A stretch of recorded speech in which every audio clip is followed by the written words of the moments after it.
Hello, welcome to the John and Ant Show. I'm John. This is Ant. And we got a full recap of Raw, what happened last night. I have a lot to say. Disappointing. Stupid. So many things on my mind. What'd you think of it, Ant? Well, I'm going to be honest with you. I kind of didn't think Raw was so bad last night. But don't get me wrong, WWE always has its fair share of stupidity going on. But compared to the last few shows we've been getting from them, or the majority of shows that we got from them last year, I think last night wasn't so bad.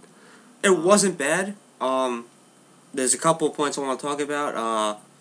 Obviously, Rock's return. Of course. And we'll get to that actually right now. I thought 5 minutes he got pretty disappointing.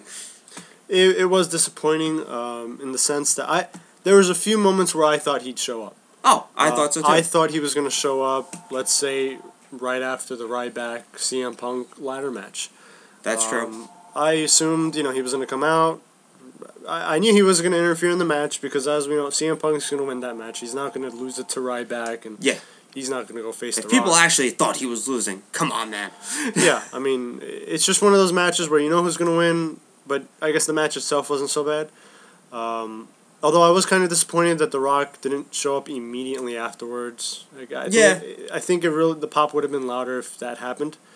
But all in all, the confrontation between Punk and Rock started off slow. I'm going to tell you right now. He called him Popeye.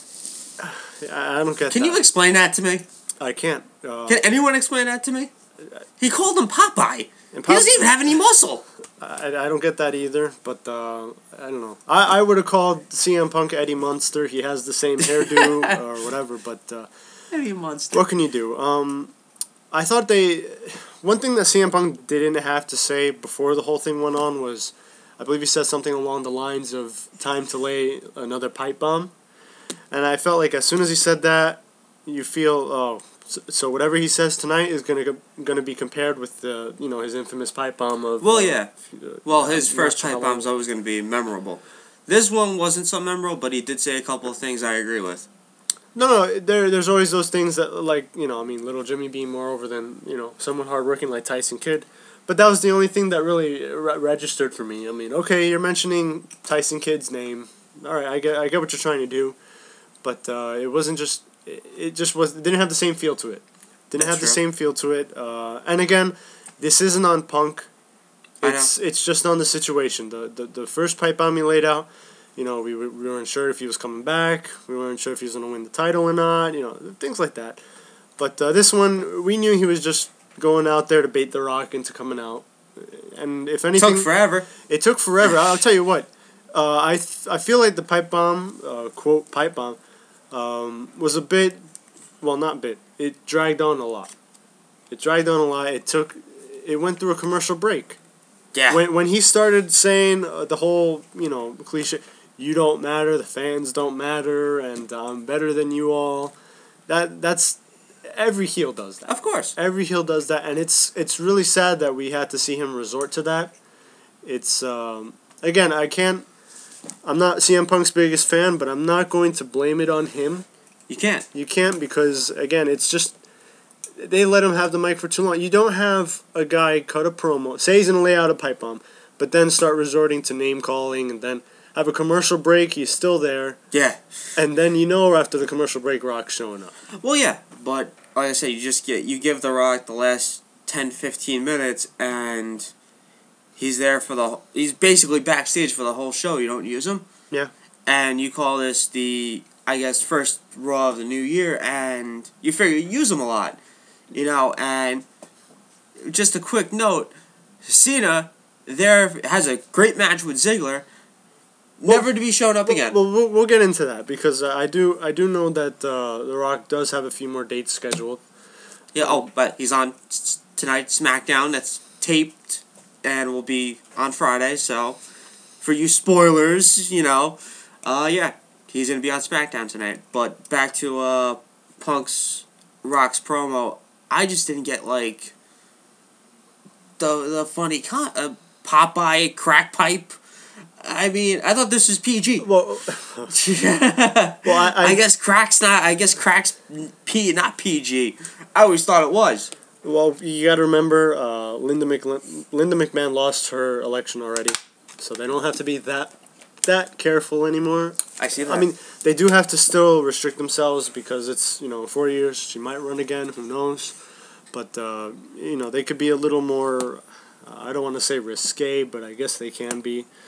But in terms of how it all came together as a promo between The Rock and Punk, like I said, I thought it started off slow. It picked up a little bit after Punk spoke the second time. I think Punk was running out of words to say. Yeah. And I think he was waiting for Rock's music, and it never hit. So he has to go to his creative mind and just make shit up. Yeah. It's kind of hard where you run, say creative gives you something, and all of a sudden it stops and the music's still not hitting. Okay. It's like, okay, I'm running out of stuff here, you just come out already. And I think he went on, an extra 5 minutes before when they came back from commercial, and he was still talking and no Rock. It's like, okay, Rock, come out. I'm waiting. I would have had... By the way, what happened to Paul Heyman? I was about to say, I would have had Paul Heyman say something. Maybe all of a sudden he disappeared. No, he was in the bag holding the title up. Yeah, but then when they came back from commercial break, he was gone. Was he? Yeah, he wasn't there. I didn't see him, unless someone tells me he was there, but I didn't see him at all. You're probably right. I figured what I would have done to not have CM Punk just start rambling on was have Paul Heyman give him a little intro. We all know Paul Heyman can talk. Yes. Have him have a little intro, and then Punk can start with his what he called the pipe bomb. But what ended up just being another heel promo. But in his title run as a whole, at first I didn't see it. I didn't like it. Of course, no one at all. But let's be honest. It's been a while since we had someone have the title for that long. Yes. I remember Cena had it for quite some time. The first time he won it, back in what year was that? 2005. Yeah. I know he won it at WrestleMania 21, and he didn't lose it until the next New Year's Revolution, I believe. Yeah, to Edge. And what happened with Cena there was, he got cheered for the most part, but then the fans turned on him. They got bored with him, winning all the time. And I think it seemed like the WWE learned from that, because if you see CM Punk's title reign, they didn't give the fans a chance to turn on him because they turned him heel.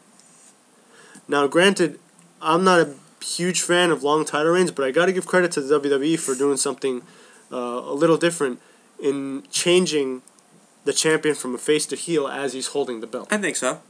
But this is where people say, oh, he's held the belt for too long. Listen, you can't start something and not finish it. Like, it would have been stupid to give Ryback the title last night. I would have flipped. Who wants to see Ryback versus The Rock at Royal Rumble? There are people. I mean, I haven't met any, but I'm sure there are people who don't get me wrong. And I like Ryback. No, I do. I like Ryback. I think he has potential, but you can't take the title off Punk this close to the Rumble. No, absolutely not. If you were gonna have Punk lose the title at any point, it needed to be closer to. Well, I guess he did lose it when he first won it to Alberto Del Rio. Yes. But there was a little window there. You could have him lose to somebody, and then the guy could just win it right back in the next pay-per-view. Yeah. But I can understand why they didn't do that, because they wanted to make a little history here in the making. No, he's still making history. And what was it, 415 days now, or 16 days? 15, I believe it's 15. Okay. So you're making history, and like I said, if they would have gave Ryback the title, it just completely destroys every single thing you built upon this title reign. It'll mean nothing, and Ryback and Rock won't be as good as Punk versus Rock. Yeah, I mean, if that were to happen, you'd have, 2 weeks of build-up? To be honest, I think Punk and Rock might be better than Cena and Rock. I think so, too. I do think so. And Cena and Rock, let me tell you, not that good of a match at Mania. I'm probably going to get hate for that, but It was okay, not at best. But we'll talk about that another time. Right. Well, we'll talk about that later because right now I just wanted to focus on CM Punk himself, and then we can move on to The Rock. I understand. And then, but no, like I was saying, Punk is just I don't want to say, but he has become just a generic heel. Let's be honest. Look, I'm not hating on him. No, I understand that. What I'm just saying is, if you look at Punk today and compare him to what he was, he's become that generic heel who he comes out, he goes for the cheap heat, which is make fun of the home team's fans or the home team's team. Let's say he's in Ohio, makes fun of the Bengals or the Browns or something. Well, remember they were in Florida yesterday, and Rock's from Tampa, Florida. Well, he's from Miami, Florida. Excuse me. Yeah. But that's the way to get Rock over. You make, and the Rock's gonna come out, make fun of Punk, get him to say ice cream puss for some odd reason. Cookie puss. Sorry. Well, those of you who don't know, Cookie Puss is apparently an ice cream from the 80s, so it's not that random. I thought it was completely random. Like the Popeye. I mean, that still has me. He does not look like Popeye, okay? Right. Unless he magically grows muscles overnight that I don't know about. No, well, let's talk about The Rock now. I think it's safe to say that there are plenty of Rock fans out there. Plenty. I myself am one of them. But I'm not a fan of this Rock.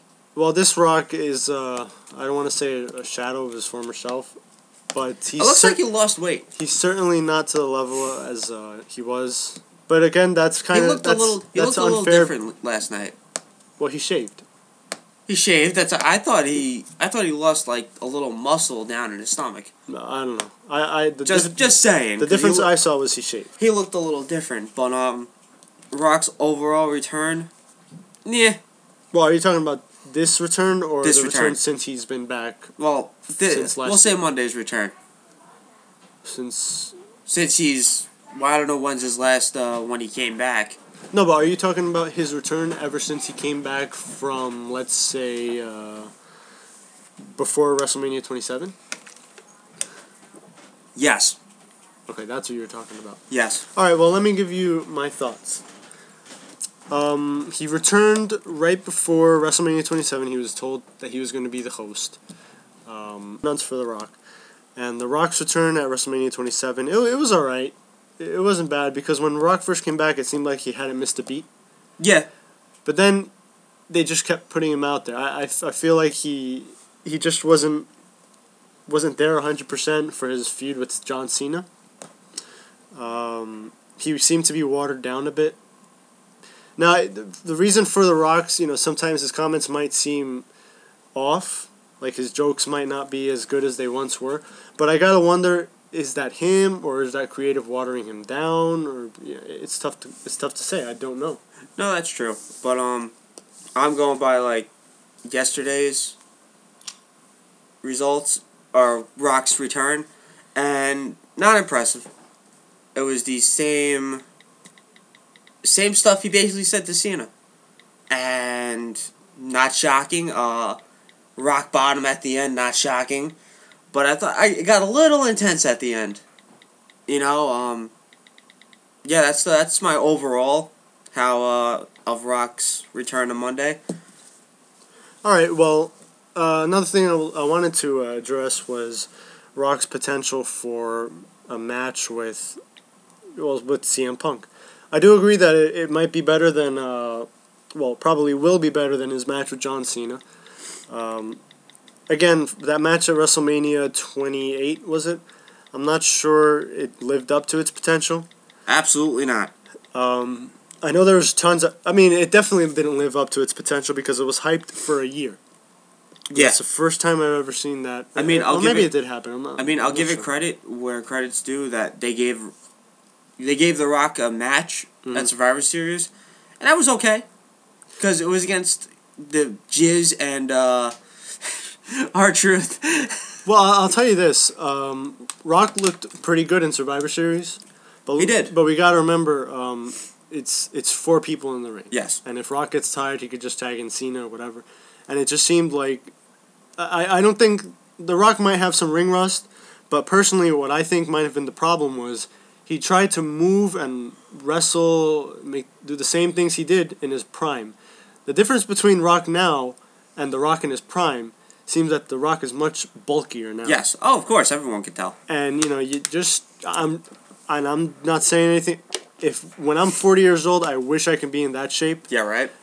That it's not me knocking The Rock or anything. It's just me believing that maybe The Rock assumed he could wrestle the same way with all that bulk, and maybe it didn't turn out the way he thought it would. If The Rock is the competitor that I think he is, then he will have fixed that for his match with Punk. Okay. And I believe that he will have improved from WrestleMania 2 right now. Do you think they give him a match before Rumble or no? Well, hold on. I also want to address CM Punk. Okay. I do feel like I'm trying not to be too critical of CM Punk, but one place that I can't possibly say that he's bad at is wrestling. I'll tell you what. Not. I remember a few Raws ago. It was sometime last year. I can't exactly remember what month it was, but he had a match with Mark Henry that had no business being a good match. Oh, Mark Henry. And it was a great match. I can see that. It was a great match. And I got to give Mark Henry his credit because he contributed too. I heard Mark Henry's on a return. It was phenomenal. Is he really? Yeah. Okay. I think I keep hearing that WrestleMania is probably going to be his final match. That's interesting. Which I don't blame him if you want to leave at Mania. I guess that's a good way to go. And he's been there since 1998. No idea. I think he was with the Nation, right? I believe. Yeah, he was. Yeah. He was. Okay. Sexual Chocolate, I think. Yeah. Okay, so he's been there. He's been there for a while, so I don't blame him if he wants to hang it up. Right. You know. Well, back to what I was saying. I do think that Rock CM Punk has a lot of potential. I think so. I do believe that The Rock wants to do better than he did at WrestleMania. CM Punk I would say, is still in his prime. So yeah, it does have good potential. The promos, they could get better. I think so. I'm sure they will. I think I think The Rock gets attacked next week. That's just my opinion. Okay. If he doesn't, if then not on SmackDown. Nah, I don't say. Well, there's a reason why I don't think SmackDown, because it's his own show and he made it. Well, so I don't know. People have a tendency to get ragged on their own show. I remember every time Chris Jericho had a highlight reel, he got attacked. No, that's true. You know, but I don't see what you're saying. I see what you're saying. I don't see it happening. I'm not sure SmackDown is a big enough stage for something to happen to The Rock. That's true. You know, if Rock's gonna get attacked, it's gonna be on their Raw. It's gonna be on their prime show. It's gonna be on. It makes sense. Which it makes sense the way Rock gets beat next week, and then normally it'll be The Rock gets beat again and he wins the title at Rumble. That's how it normally goes. Right. So that's how I see the course going, unless they do a switch and The Rock beats up Punk the following week to Rumble. Okay. Then maybe Punk wins. You know, but then my question is who wins? You know, when the match was first made, I can honestly say I thought it was a shoo-in for The Rock. But as this is progressing, as Punk is having this long streak, it seems that The Rock is going to participate in Elimination Chamber. I see that. Now it's possible Punk could retain somehow in the Royal Rumble. Every day that passes, I think it might happen. I think Punk might retain. I'd like to see that. I would like to see Rock's a Hollywood guy now, so I would like to see a Hollywood guy in an Elimination Chamber. Come to think of it, Rock's never been in an Elimination Chamber match. I don't think so. So if we're wrong, we're completely sorry. Right. But no. But I believe he hasn't. Okay. I really believe he hasn't. What was I gonna say? I'd like to see it go all the way to WrestleMania, and just because of that, we're gonna be there for it. And it'd be nice to see Punk lose it on, I guess, however many days he's done it for, and lose it at Mania. So whether it be a one-on-one match, a triple threat match, fatal four-way, it'd be just nice to him to lose at Mania. If he wins, okay, it's getting a little ridiculous now. Mm-hmm. You know, you had the chance for Rock to to win the title. Win the title, and his title reign gets destroyed. Mm. Elimination Chamber, it's either you get a title shot or the World Heavyweight title is going to be on the line or the WWE title is going to be on the line. Right. And then you got Mania. Either way, I don't see Punk being champion after WrestleMania. I hope not. I don't see that happening. I think it's pretty obvious that CM Punk's going to lose the title to one of two people, The Rock or John Cena. I can't see Rock. I can't see Rock winning the title just because. What title? You're going to use the World Heavyweight title as your mainstream? Where the WWE title is more there, you know? I can't see them taking it off Punk and giving it to The Rock. And the only reason why, the other thing is that The Rock can carry the title and mainstream for the WWE. Yeah. But would The Rock really want to carry that title around? I don't know. I really don't know if he does. He made a big deal about it after his match with John Cena. Yeah. That's why I do believe he'll have the title for at least a short time. I mean, I can see, let's say, The Rock winning at WrestleMania. Okay. And then, the Raw after WrestleMania is always a big deal. Oh, of course. You never know, a big return, and somebody beats The Rock for the title. Last year was Lesnar. Yeah. I will get to that in a few segments a little bit later.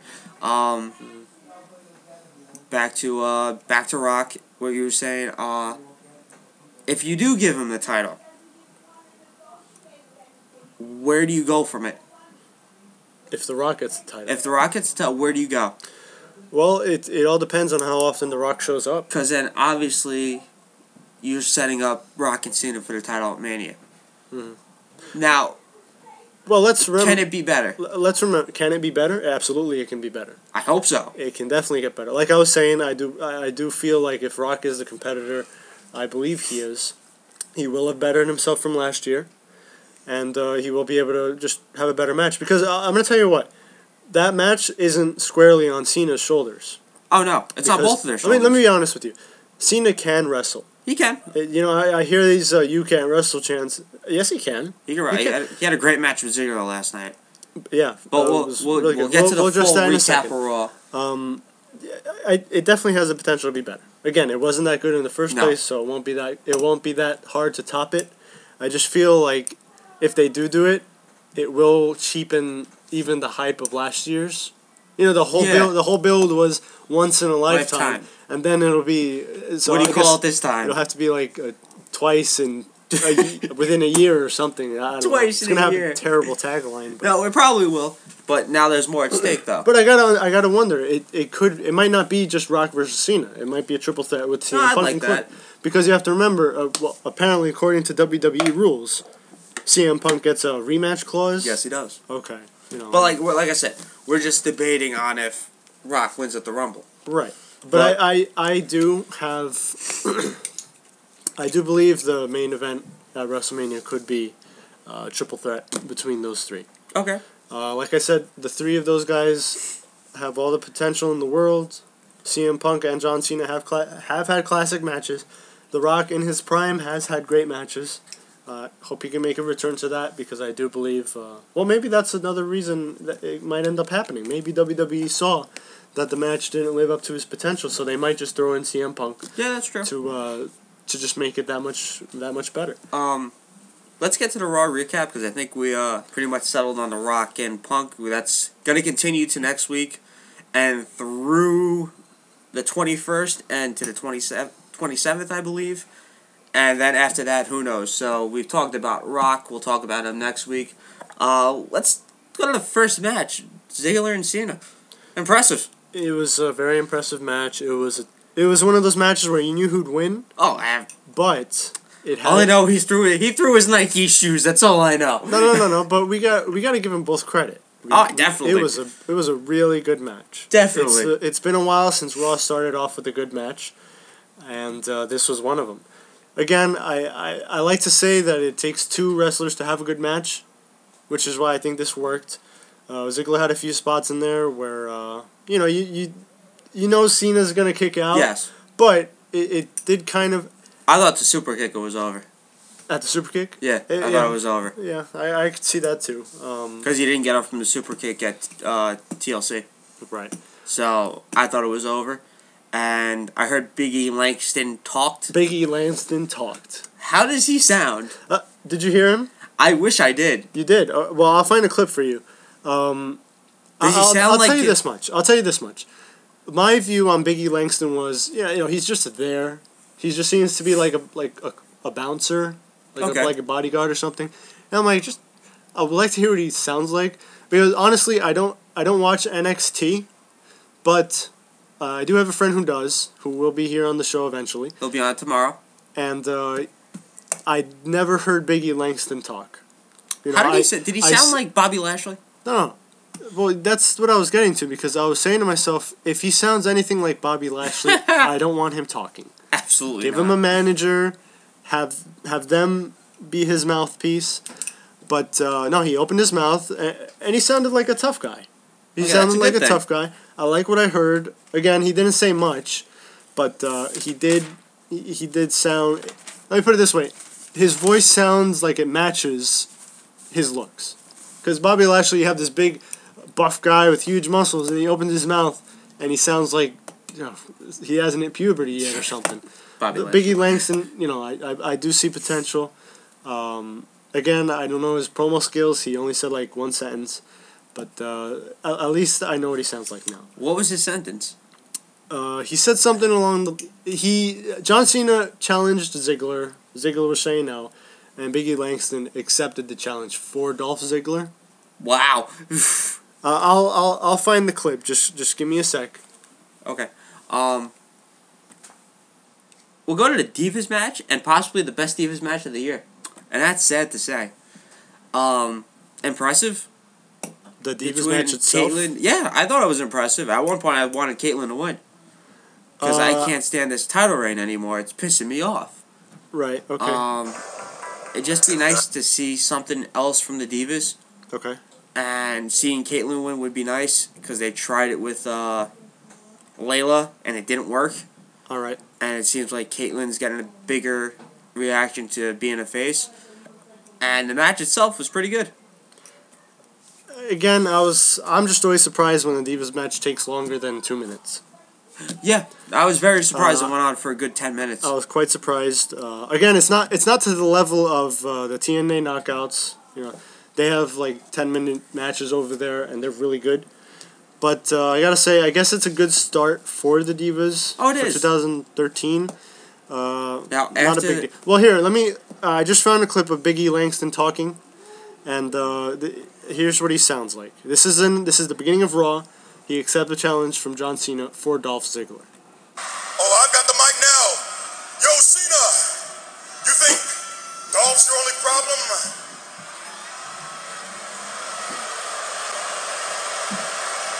Again, it matches. I kind of saw that voice coming. Well, I have your answer for you, and it's on. All right, so again, the promo itself, whatever. But again, as long as he doesn't sound like Bobby Lashley. Oh, that's true. I'm good. He still sounds horrible. Back to the Divas. Will you give Caitlyn another shot? For the title? Yes. I don't think so. After you saw last night. Like I said, I do think she's better than most. She is muscular. I mean, again, I think that she has potential. She's getting better. It seems like every match she has. Would you agree with that, or? Yeah, I think so. Okay, and I believe the same thing for Eve. Now I'm gonna say this: if not Caitlyn, who? I don't know. I haven't thought of it long enough to even think of who. And would you can't say what's her name, Tamika, or what's her name? Tamika Snuka. Yeah. Who? No, Tamina Snuka. My Tamina. mistake. Yeah, I want to give her yet. Well, again, like what I'm saying here is, well, I don't know how we got on the Divas. I mean, I was just going with. Well, no, I understand Cena, but I figured we recap most of that. There's nothing else to say. It was a good match. And I figure we're going right down the Raw, we're going down what happened on Raw. Right. And the Divas match was next. It was. So that's why I brought up the Divas match, and I thought it could be the best match of the year. Yeah, I mean, It had some again, good moments in it, but it is the Divas, so maybe they'll get a who knows? I just think the more WWE, time. Yeah, the WWE just really buried their own women there.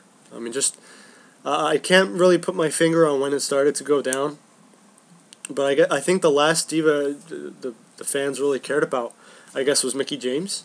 Yeah, I think so. Because even Kelly, I mean, who really got behind her? I mean, Some people. some people, We're not gonna say but who. not in terms of a wrestler. No, of course. You know, I mean, she was terrible in the ring, but you know, I believe that Mickey was the last time there was people actual cared. wrestler on top. Yeah. Because she got cheers when she came out. Yeah, oh, definitely. And now you put out a diva. Who gets cheered anymore? Who won the Divas division? You bring Layla back. Fail. Even when she came out the first time, when she made her big return and won the title, not even much of a pop there. No, absolutely not. Because she just I forgot how she was taken out. Was it by Karma? I think she might have gotten the implant buster or something, and then she was out for a while. I know she had an injury to the knee or whatever. And then she shipped off to that company. And then Sad Layla loss. came back. Should have been a big return, but didn't happen. But yeah, I do believe the last time we had an actual wrestler on top was Mickey. I guess you could say Beth Phoenix. Yes, but everyone keeps forgetting about her because at the end nobody retired. cared about her either. Yeah, she had true. the title and it wasn't even being defended. But she was a heel though. Yeah, she was a heel, so you can't really take that from her. She was a heel, and there's nothing you can do about that. Mm-hmm.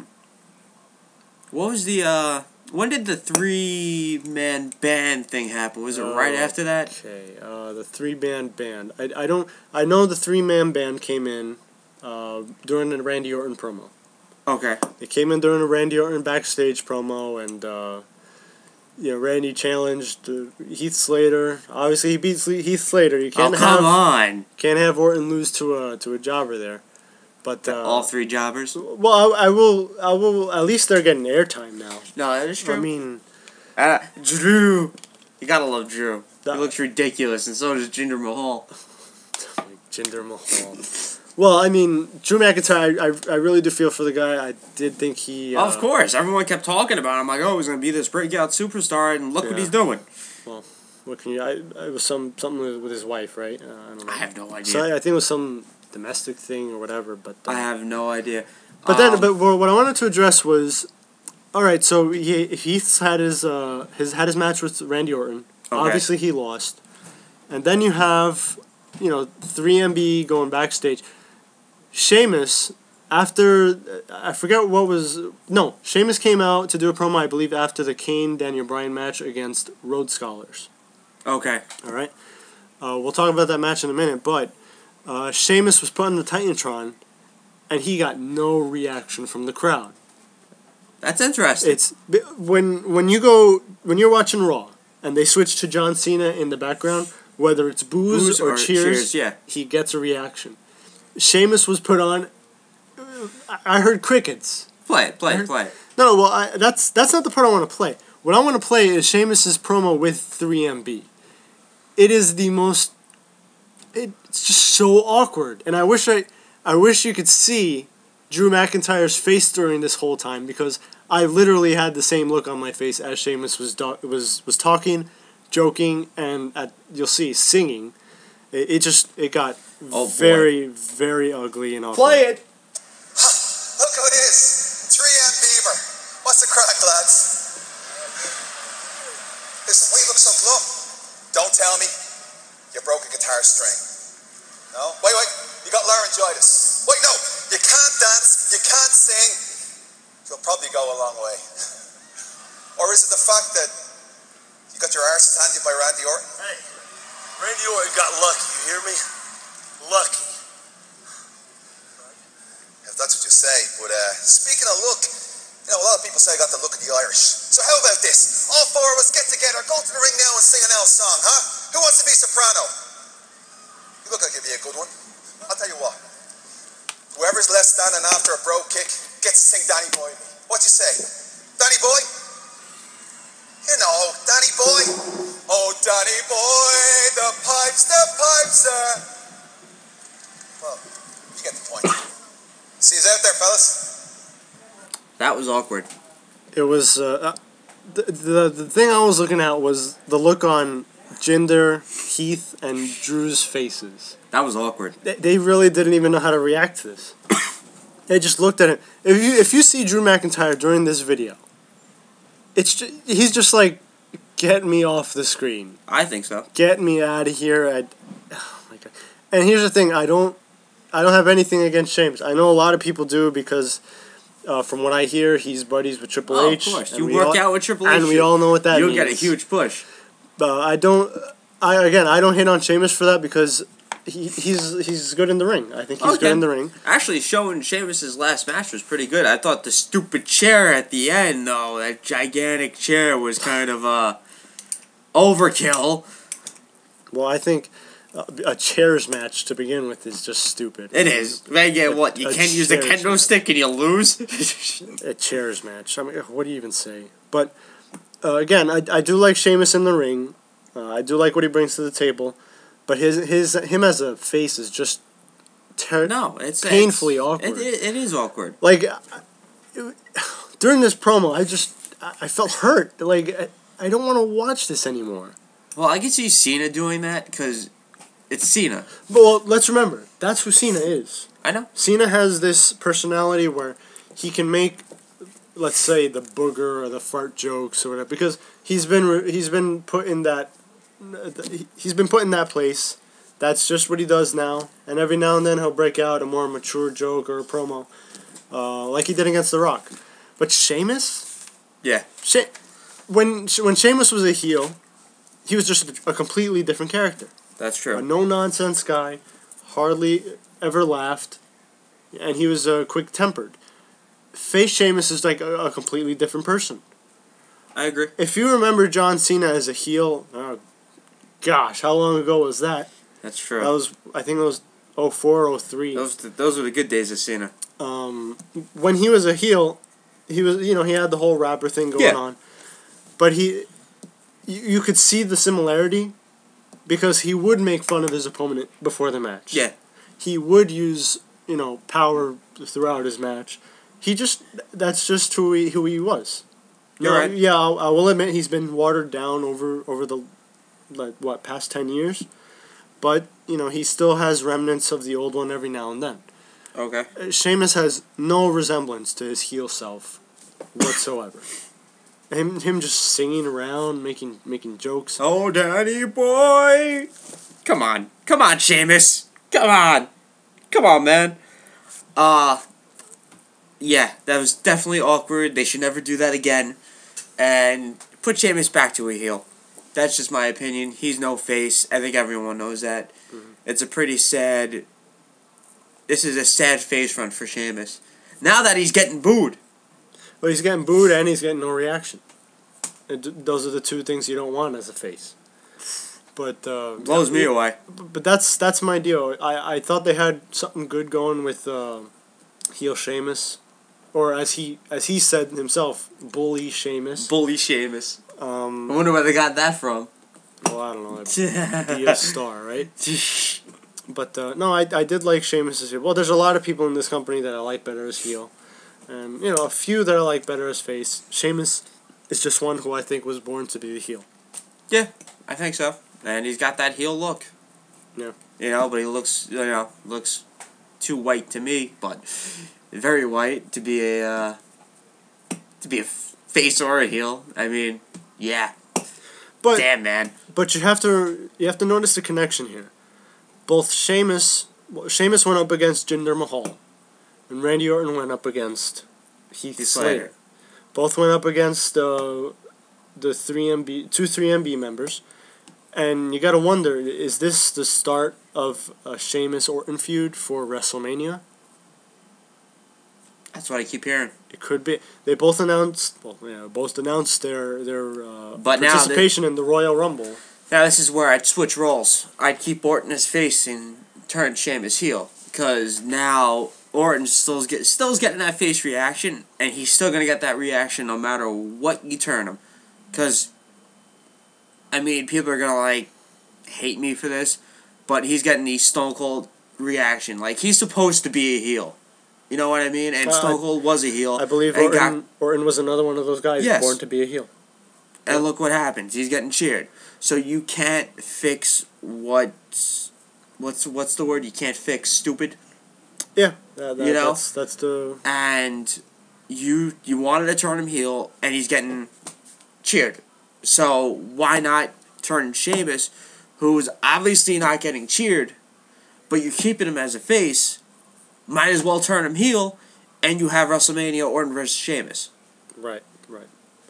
Well, that's where I'd go. See, I really don't know what to do here though, because I do feel like. But now you could get one of them to be the heel. You have to get one of them to be a heel. You don't usually have those face versus face matches. But we did, if you remember, we did have an Orton versus Sheamus feud back a few years ago where they were both heel. Yeah. Orton was he had formed Legacy, and Sheamus, I believe the one who he had beaten right before his feud with Orton was John Cena. Yeah. And it was just odd, but it was something different. You know, you don't always have to have the face versus heel thing, but it was definitely something different. The match, it was forgettable, and I say that because I forgot how the match went. But again, I guess Sheamus has gotten better in the ring. Yeah. And Randy Orton, he's still Randy Orton. Yeah, still Randy Orton. You can't, like I said, he has his matches and sometimes he doesn't. Yeah. He can put on a great match, sometimes he can't put on a great match.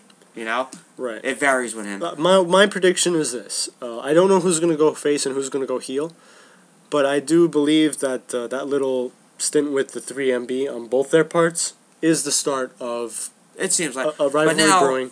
I do believe either Sheamus or Randy Orton will win the Royal Rumble.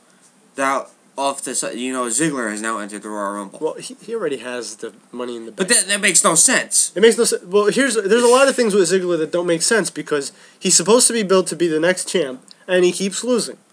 We were saying, hey, he had a good match with Cena last night. He still lost. Yeah. He still lost, and everyone knew he was going to lose. That's the sad part about it. I don't know why they keep getting Ziggler to lose. Why don't you give him, the cheap win every now and then? That's true. I mean, I know he got the win in what was it, Money in the Bank? Yeah. Or was it no, it was TLC. TLC. He got the win. But I mean, on Raw, there are people who don't order the pay-per-views. Believe it or not, okay? They don't see Ziggler winning these matches. All they see is him losing on Raw. Okay? And they saw him lose again. They saw Cena kick out of, I believe, if I'm not mistaken, 2 zigzags. And Big E Langston's finisher. Which is so stupid. And Ziggler get done in by 1 FU. Yep. Oh, excuse me. Attitude adjustment. I apologize. Oops. But, yeah, I mean, you had Ziggler, and I believe he was tapping to the STFU also. Yeah. STF. STF. I'm sorry. Damn it, Anthony. But the only thing was that the ref wasn't there. Yeah, that's true. So you have Cena kick out to 2 finishers, if not 3. And then you have Ziggler tap to one of Cena's finishers, even though the ref didn't see him, and then lose to his other finisher. So I don't know what their deal with Ziggler is. I can't understand it. I don't get it either. I don't see, how is this building up your champ? It seems like they're just building him up to have him lose his Money in the Bank contract. If they do that, I'm done.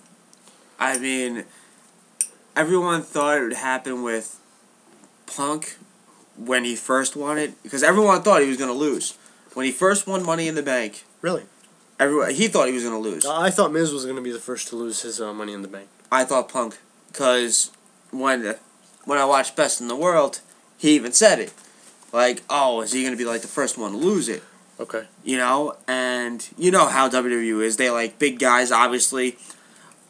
According to Rock, he's Popeye. So, I mean, he's not a big guy. He's that Mexican I hate, like Rey Mysterio. My hatred for him is so much. Yeah, no muscle, yay big, but he can wrestle and has a great attitude. That's a saving grace. That's CM Punk's saving grace. He doesn't have the build, not even really close. If you guys look at the Elimination Chamber poster for this upcoming pay-per-view, You have CM Punk, The Rock, John Cena, Ryback, Big Show, Sheamus. All look like legit wrestlers, and then you have little CM CM Punk Punk holding his fist up, and it looks so out of place. And that's why I gotta say, he might be the champion going into the Elimination Chamber. I think so. But back to what I was saying about the Orton and Sheamus, I do believe that one of those two will win the Royal Rumble. I think it's going to be one of three people. I'll say that right now. I believe it's going to be either Orton, Sheamus, or even John Cena. All right? Yeah. Because I do see John Cena in the title match. I do see, they made a big deal about Cena winning the title in 2013. Yeah, it seems like it. So, to all the Cena haters, I know you had a great year. You had a great run with Cena losing all these pay-per-views. They loved it. But I think it's over. But you know what? My friend... I think Super Cena's back. My friend who went to he goes to a lot of WWE events, and was telling me, even it's mixed. Like, they'll have the same person will chant Cena sucks and then say let's go Cena. Oh, they did that, huh? Yeah, that according to what he told me that's what he heard, and I could believe that. It's kind of that's weird in a way. It's like, make up your freaking mind. Yeah. You're either gonna hate him or you're gonna love him. Not let's go Cena. Cena sucks. Let's go Cena. Cena sucks. I mean, how do you do that? I don't know. I mean, people just like to chant things. Let's be honest, they're just people who like to chant things. How many people in the crowd chant what? And they've never seen a Stone Cold match. That's true. Okay? Kurt Angle. I mean, whenever he came out, everybody knows he doesn't suck. All right? Love him. If anything, he's probably still the best active wrestler today. And, people Top back five. then just stopped saying... They just enjoyed saying that he sucks just because they can. Yeah. And again, it's the Daniel Bryan chant. Yes. No. Yes, no, yes, no, yes, no. It's just something... People just want to be a part of things. And I understand that. But it was good to get, like, a good perspective from his part, because he's there live. Yeah. And what we don't hear, because since it's either TV or pay-per-view, like I said, they could edit stuff out and we can't hear it. So, who knows? But it was good to hear what he had to say, and was telling me that, the same person is saying, let's go Cena sucks, Yeah. It's either one way or the other. Mm-hmm. So, I want to give a quick little recap of Raw, just for you listeners out there. Cena defeats Ziggler. Caitlyn defeats Eve via countout. Team Road Scholars defeats Team Hell No. Randy Orton defeated Heath Slater. Wade Barrett defeated Santino Marella. Cesaro defeated Khali. Sheamus defeated Mahal. Punk defeated Ryback in a TLC ladder match. And that was the recap of Raw, pretty much. I know we didn't get to the tag match. Obviously, there's not much to talk about that. It's gonna be Team Hell No versus Team Hell Scholars. Team Road Scholars, sorry. Sorry, Team Hell Scholars. That'd be pretty funny, though. But I still think they should be called the $1 Million Stashes, okay? Oh, okay. Alright. Come on. They both have great stashes, and come on, the $1 Million Stashes. It works. It's there. But I like Team Road Scholars. I like the team, but I don't want them to win the titles for one reason. Because I want Cody Rhodes to get a push. Everybody does. I want Cody Rhodes to get a push. I would like Damian Sandow to win, let's say, Intercontinental Champion or whatever. Well, Wade Barrett. I like it on Wade Barrett right now. Well, but eventually, they got to get their solo careers going. Especially Cody Rhodes. I thought it was going to come after his feud with the Big Show. I liked what I saw from Cody Rhodes. But then for some reason he just vanished for a while and just started losing matches. I'm kind of disappointed in that. And, I mean, I like the team. I do. I like the chemistry between Cody Rhodes and Damian Sandow. I do think Damian Sandow has a ton of potential as well. Love that guy. Everyone does. But, that's kind of why I don't want them to win the tag titles. I want them to go their own way. But, I think it'd be a great start for them to win. Like, for Sandow's part, because I don't think he's held the title yet. No, I don't believe so. So, I think for him to get the title, any title right now would be good, like U.S. title. But that's Cesaro's part, and I'm loving Cesaro. He is Cesaro last night was very impressive. I know. Very impressive. Even against the great Khali. Let me tell you something. Cesaro has a very nice set of moves on him. He does. And he did this uppercut from the ropes. But Khali's a tall guy. I mean, know. yeah, I'm not gonna. He can't wrestle. All right. We know that. Wait, John Cena can wrestle. Khali can't wrestle.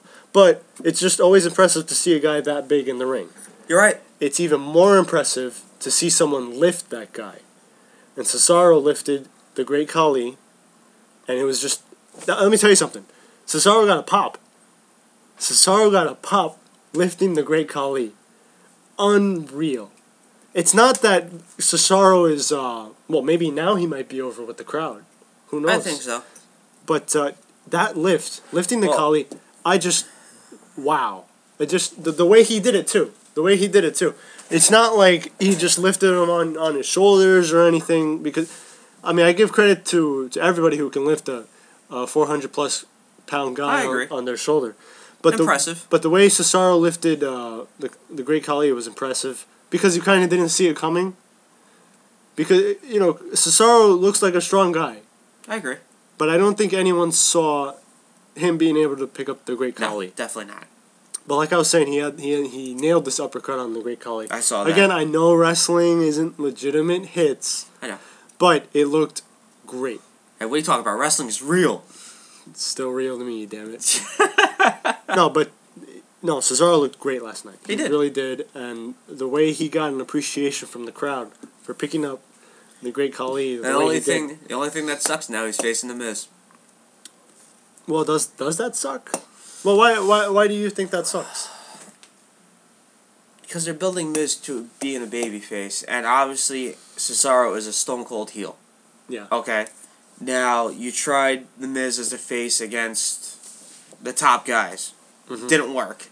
So now you have to try it against Cesaro, who is a heel, and he's getting booed.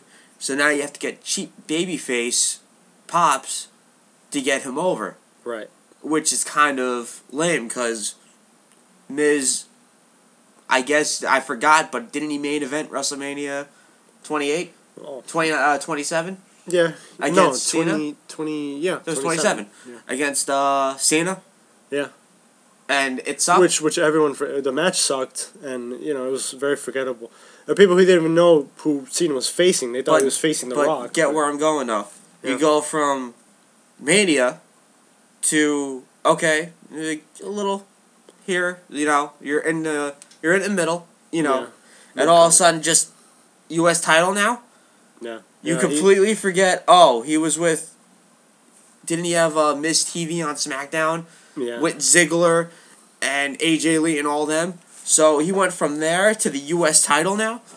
Well, you gotta remember, WrestleMania 28 was also on the way down, where he was part of, Team Teddy? Oh, yeah, that's No, Team Laurinaitis. He was on Team Laurinaitis. But he got the win. Yes. He got the win. But again, he just, dropped off the face of the earth until he became face again. Yeah, well, he was never not face. again. He was not. He was always heel. Well, I'm not sure. Maybe he had a small face. Oh, they tried it. Didn't work. All right. But that's why. How do you go from being that to, okay, we're going to try to get you cheap babyface pop against Cesaro? And I'll be pissed. You know what I think? I think they don't need him anymore. They don't need him on the top anymore. Because, now you have CM Punk on top. That's right. You don't need that other big heel. The CM Punk is better on the mic. Well, I think that's for the other reason why. He's better on the mic than The Miz, and he's better in the ring than The Miz. Okay. And you don't need they right now at this moment they don't need The Miz. Definitely not. I can see if something were to happen, let's say an injury or something, they could probably fit Miz in there. Yeah. But I gotta tell you, I do think there is a reason for them turning Miz face. Okay. I'm not The Miz's biggest fan at all, but I do think he has potential. He does get pops. Last night during the Antonio Cesaro-Khali match, this is before Cesaro lifted the Khali, there was a Miz is awesome chant going on. Miz was on commentary. So the people in the crowd were focusing more on the Miz on commentary than they were on the match itself. Again, this was until Cesaro really started to pick up. The reason I think they turned Miz face is because I truly believe the WWE needs another face. If you remember, a few months back, Cena was injured. I forget what the injury was, but they had Ryback, I think, fill in for him in a match. I believe at Hell in a Cell. Okay. And I think the WWE saw, crap, if Cena gets injured, we don't have another face out there. Sure, you have Randy Orton, but, you know, with his issues with performance-enhancing drugs and all that stuff, he's not very reliable. No, you're right. You already have Sheamus as World Heavyweight Champion, but I guess they don't have enough confidence in him to be the sole face of the company like John Cena. So I really believe they know that Cena's run might be coming to an end.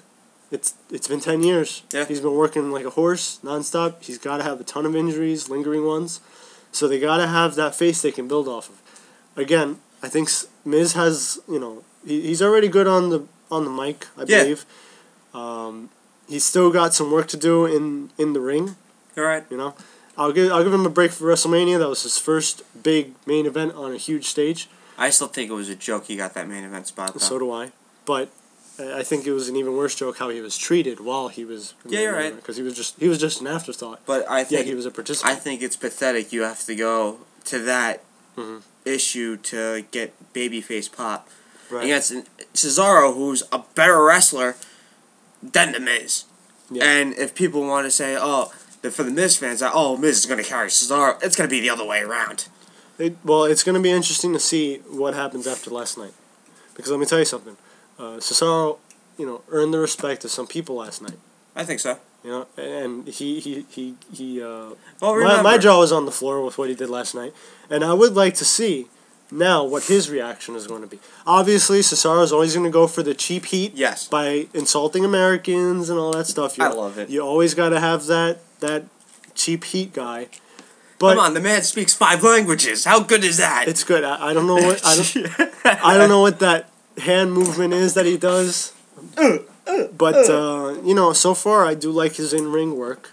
Oh, it's excellent. And I've loved it since ROH, and ROH fans love him too. Okay. So you might have heard. I guess a lot of ROH fans were there last night. Could be. And you know, I respect his work from ROH. I respect it now. Yeah. Always will. I think he was fantastic in ROH.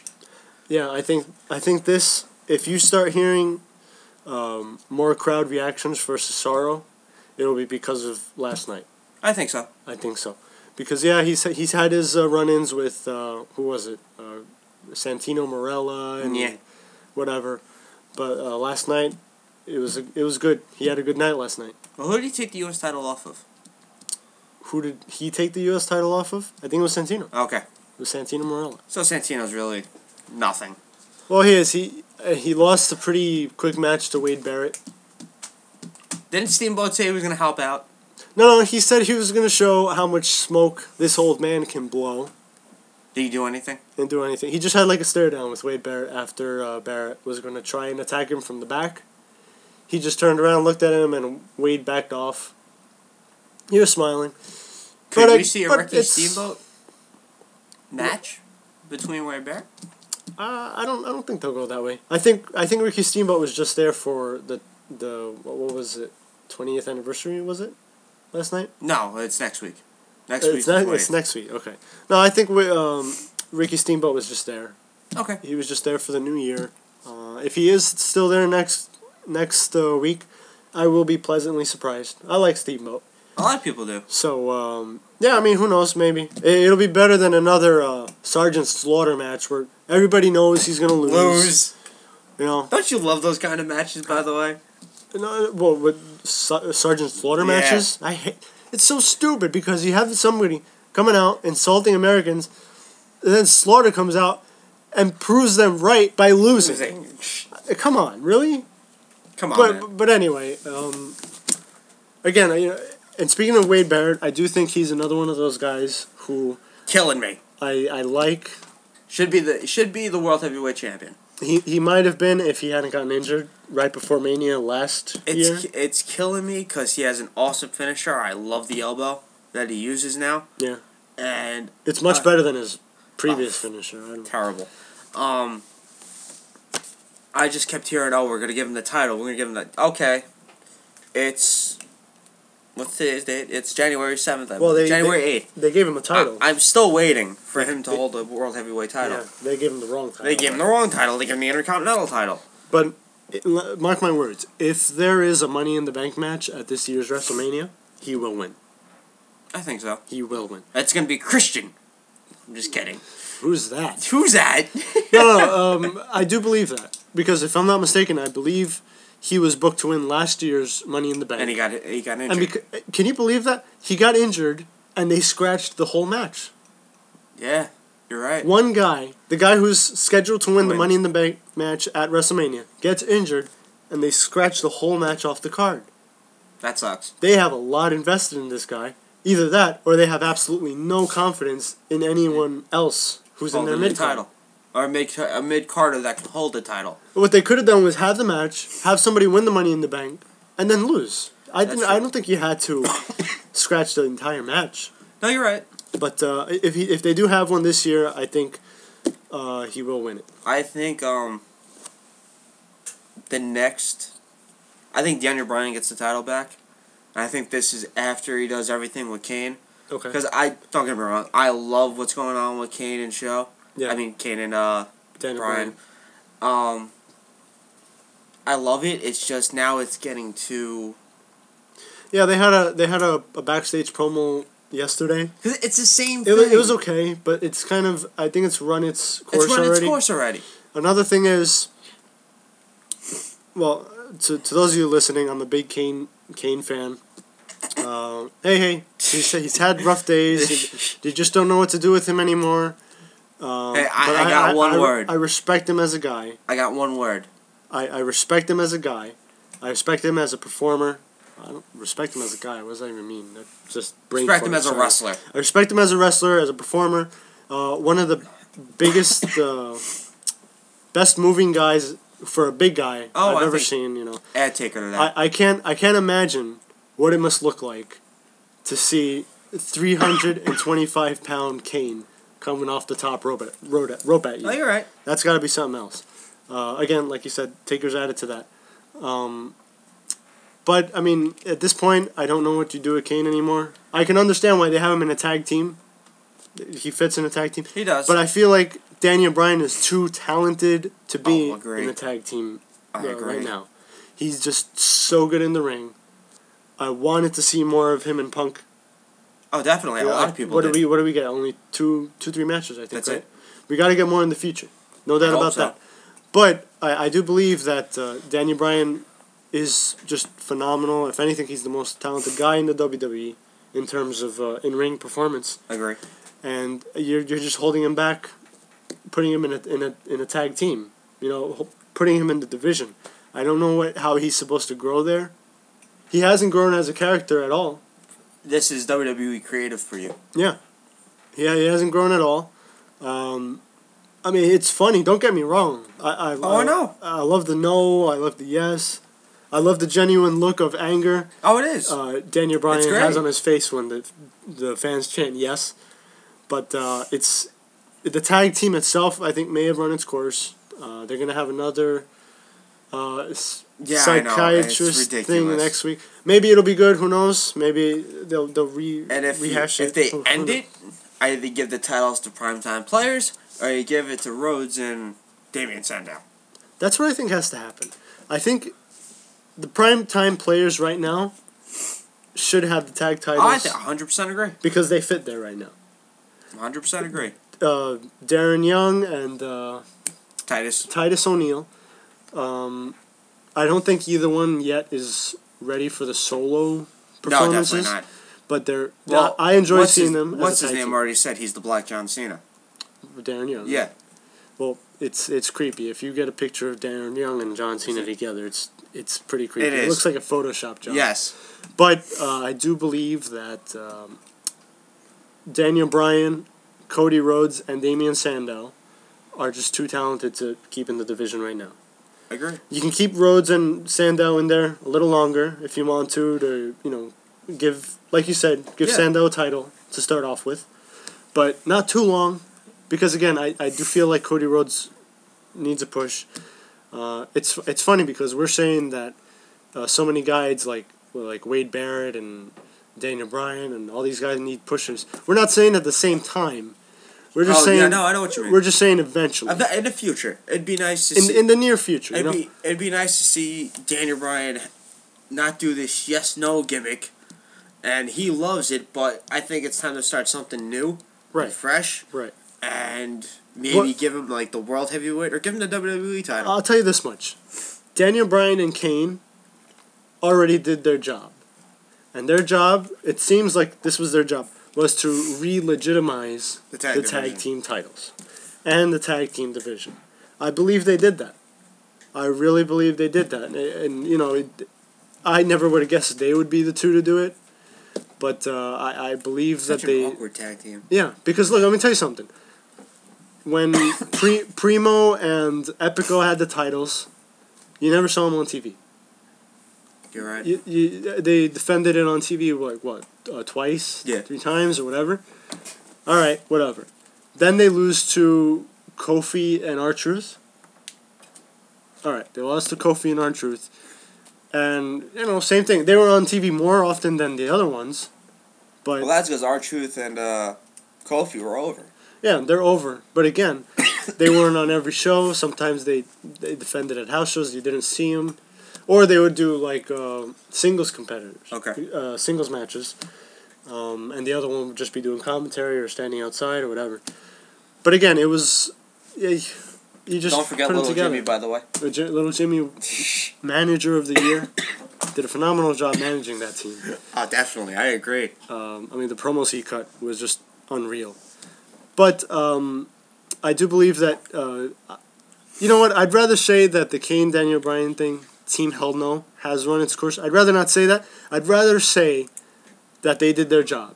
They did what they were meant to do, and I think it's time for them to move on. When do you end it?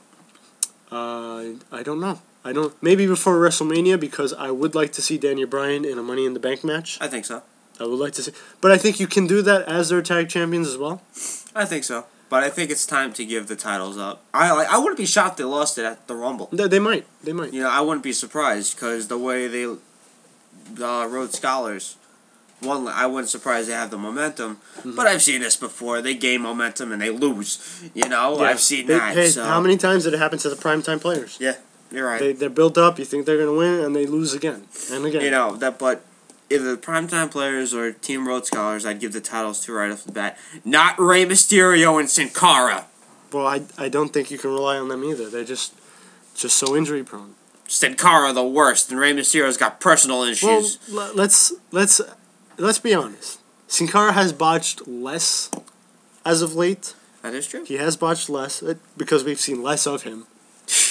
No, all right, that was a cheap dig, but he has improved a bit. I do believe that he's learning how to maneuver himself in that ring. He's not falling off the ropes like he did before. So I do see subtle improvements. Okay. As for Rey Mysterio, I don't know what to say. He's just so... If it's not the steroids, it's the injuries. If it's not the injuries, it's personal. It's personal, yeah. And you got to believe that, the steroids and the or whatever you want to call them, performance enhancing, whatever. I think after WrestleMania, if the Sin Cara Rey Mysterio match goes on, I think Rey Mysterio is done. What more does he have to do? He doesn't. He's had a great career, except I've hated his WWE career. Yeah. Except for when he feuded with Eddie, and that whole feud was great. I loved that feud. It was great. I'm going to tell you something. A lot of people make their lists of best heel turns. I thought Eddie Guerrero's heel turn on Rey Mysterio was amazing. I'll never forget it. It was an edition of SmackDown. What about Batista's heel turn? No, well, we're just starting the show off. We will do these lists. Yeah, no, best heel turns, best WrestleMania matches, things like that. Best theme music. But as of right now, whenever I see a list of best heel turns, I don't see Eddie Guerrero's heel turn included. And I don't get it. Because this was a SmackDown where Eddie and Ray were tag champions. Best friends, the whole storyline. Yeah. And it's not even just a storyline. It's genuine. It was genuine. They were really good friends. And all of a sudden, Eddie just turns on him. Now again, it wasn't random. It's been building up because the whole deal with Eddie not being able to beat Ray in the ring, which is ridiculous. But you had Eddie snap, and I'll never forget it. He ripped Ray's mask open, not to the point where you could see his face, but he ripped it open. He busted him open where you could see the bleeding, and he did this. Oh, what's it called? I think the move is called the Brain Buster. Yeah. It's like a suplex, but instead of going back, you drop them on their head. Yeah. He did that on the steel steps, outside the ring, and this guy was getting booed. And the look on Eddie's face, it was. Well, I don't want to sound cheesy, but it was kind of frightening. It was an insane look, and I said, now that's a heel turn. Granted, the whole a tag team imploding on itself is a very overused tactic. That's the most common heel turn. Yeah. But this one worked because the relationship that Eddie and Rey Mysterio had. But again, I'll delve more into that when we start doing our lists. So Rey Mysterio, again, he's another one whose career might be coming to an end. I think so. And it's not that we don't want him to continue. It's just that all the injuries that he's had, all the knee surgeries. He can't move in the ring. I mean, well, compared I'm a fat piece of shit, and I can move faster in the ring. Compared to his old days, he just can't do a lot of things anymore. But in fairness to Rey Mysterio, it is because a lot of his moveset is limited by the WWE itself. It is. They have these limits. You can't do this, you can't do that because it's too dangerous or whatever. But I don't know. I don't know how much more Rey Mysterio can do. The only thing limited. I believe the only thing he hasn't done in the WWE is be a heel. That is correct. He's never been a heel. But how would you do Rey Mysterio as a heel? You can't. Because those stupid little kids. That is why. Because the little kids love him. Well, look, the WWE doesn't judge kids. They just want their money. All right. Their parents' money. That's how it works. But that's why. I think so. That's because I think they'd lose kids, and Rey Mysterio is a big part of the kids. Right. And it gives his mask out and stuff like that. But that's also why they're trying to push Del Rio as a face. Yes. About time. Because let me tell you something. Like we've been saying, Rey Mysterio, his career could be coming to a close. At least his career with the WWE, because you never know, TNA might pick him up and start pairing him with Chavo Guerrero, who's down there. They could do that. You never know. But you know what? Eddie's uncle is down there too. Eddie's uncle's down there too. So I do believe that even though that this is why the Alberto Del Rio might be getting that face push. Turn. Face turn. I don't know about a push. He's going one-on-one with Big Show. I heard about that. Which might be the Rumble for the WWE title. It could be if he wins that. But the reason I say this is why that these two things are connected is because the WWE wants a good turnout from the Hispanic community. All right, mainly the Mexican community. Yes. Luchadors, they have wrestling runs deep, and the WWE is the most popular company out there, most powerful, and they want that. They still want that Mexican demographic. So they have Rey Mysterio. For years, Rey Mysterio has been the poster boy for Hispanic wrestling, and now his time's coming to an end. They don't have enough faith in Sin Cara, and I get it. Would you have faith in Sin Cara? I mean, look again. Don't get me wrong. He's done less more botching ever since he got rid of that trampoline. Right. But he still can't talk. That is true. He still seems to not have a grasp of the English language. From what I hear, he's he's trying. He's learning. But I don't know if they have. I mean, how? Look, at least Rey Mysterio's mask lets you see his eyes, his mouth, his emotion. Carter's got the whole thing covered. You're right. He's got the whole thing covered. It's gonna be like Spider-Man out there. Because he's got the whole face covered, he's going to be talking, it might be a little muffled, and I don't know how seriously they could take that. I don't know if they want that to be if they want Sin Cara to be their poster child for the Hispanic community. Because, there's a whole thing with the mask, it disconnects you with the audience. This is why in the Spider-Man movies, in the last fight, he always has the mask ripped or taken Yeah. off or whatever. They can't do that with Sin Cara because You're right. they want to keep his face a mystery, even though Del Rio accidentally pulled it up once. But that's why they want Del Rio But to it's be... not like we already know what he looks like. Right, exactly. You know? I mean, you should just Google image it. But, you know, Del Rio is being pushed because he can speak English. He's okay at best in the ring. But you know what's sad, though, about this whole thing? Mm-hmm. His But let me tell you something. He's very well known in Mexico. He is. Very well known, and I think that's why they're picking him. No, I But- don't blame them. As you pointed But- out, there is a big problem. Ricardo Rodriguez gets a better crowd reaction than Alberto Del Rio. That's a huge problem. When your announcer is getting a bigger applause, wait a minute. I thought Del Rio was supposed to get the applause and not the announcer. Well, there was one instant where Del Rio got cheered. And this was when... Then he ran over Santa Claus. Well, no. I don't even... I try to pretend that didn't happen. I try to erase that memory, that edition of Raw from my memory. As, you know, there's a few others that I'd like to use... Yeah, the one I went to your house my for. God. We'll address that another one, but another day. But I do have not so good memories about Raw. But like I was saying... what was I saying? Del Rio, the one time that he did get a good pop, I forget who was attacking Ricardo Rodriguez. I think it was 3MB. Okay. I think Yeah, it he was a came back three-man out. band. He And came out to a face reaction. they were beating down the Ricardo Rodriguez, and Alberto Del Rio ran down the ramp to save him, and he got a really good pop. Yeah. He got a good pop. I was surprised by it. And then he ran over Santa Claus. then And he that was ran the end over of that. Santa But then that's how you can tell he's still kind of sort of a face, even in that situation, because when he ran over Santa Claus, even saying that is just ridiculous. When he ran over Santa Claus, he had this, oh no, what have I done look on his face. Okay. Because heel Del Rio would have been laughing his No, ass that's off. true. He would have been pointing and just give him a wink or whatever. But, you know, he did have a face like, oh no, I just hit Santa Claus or whatever. I would like to see where this goes. I know some people are happy. But then he got his ass kicked against Cena. Who? Like I said, I do believe Super Cena is coming back, so that's understandable. You're right.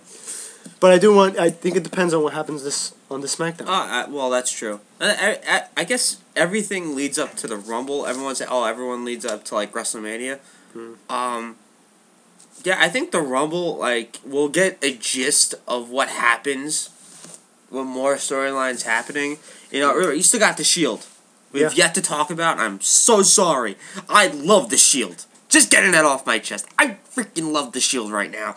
I love the American Bros. I love Seth Rollins. Yeah, for Roman Reigns. But, sorry. Yeah, I'm a huge Shield mark right now. I love what they're doing.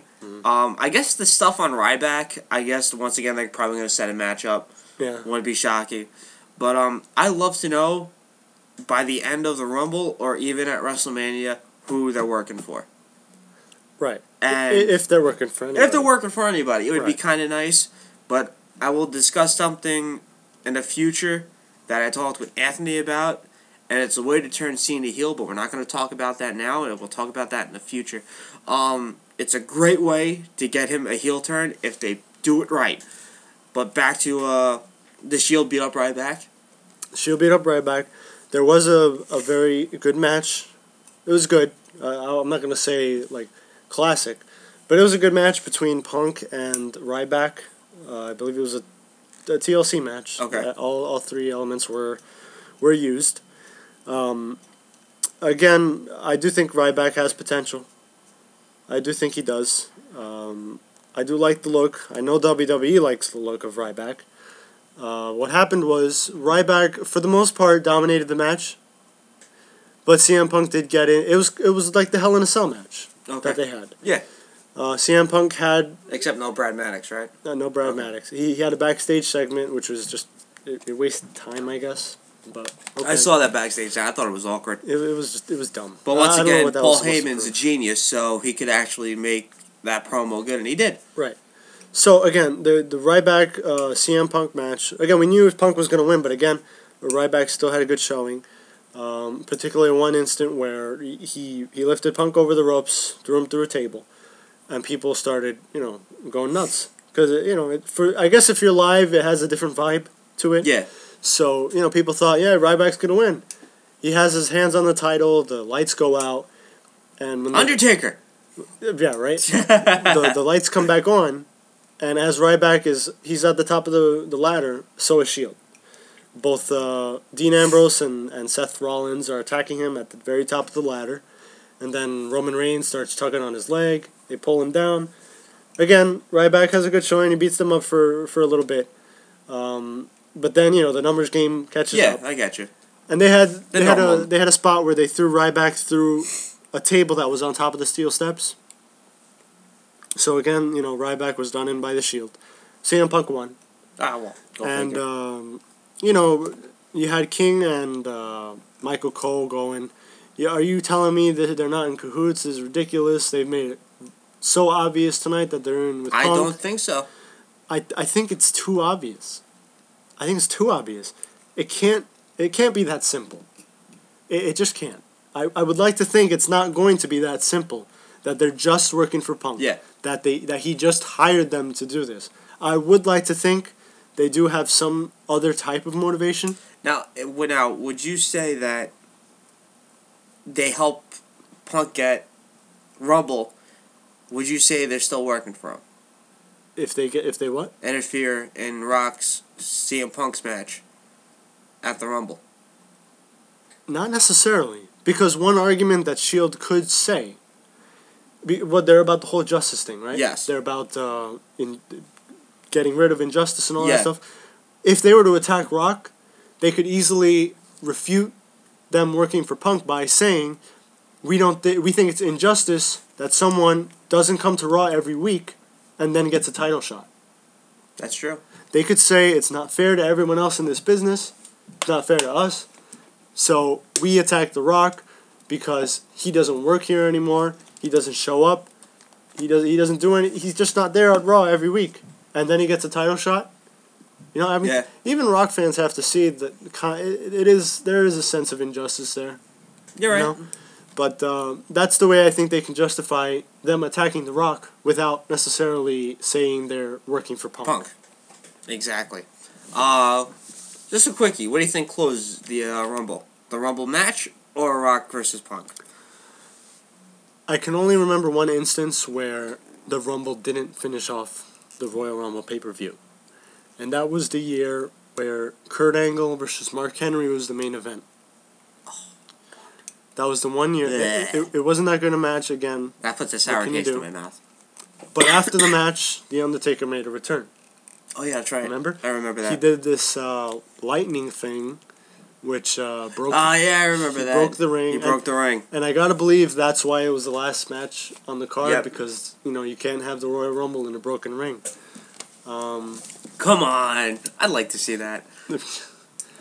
But I do think that this year, that could happen again. It could happen again. It's tough. It's not that... Look, again, I'm not saying what I want. I'm just saying it could happen again.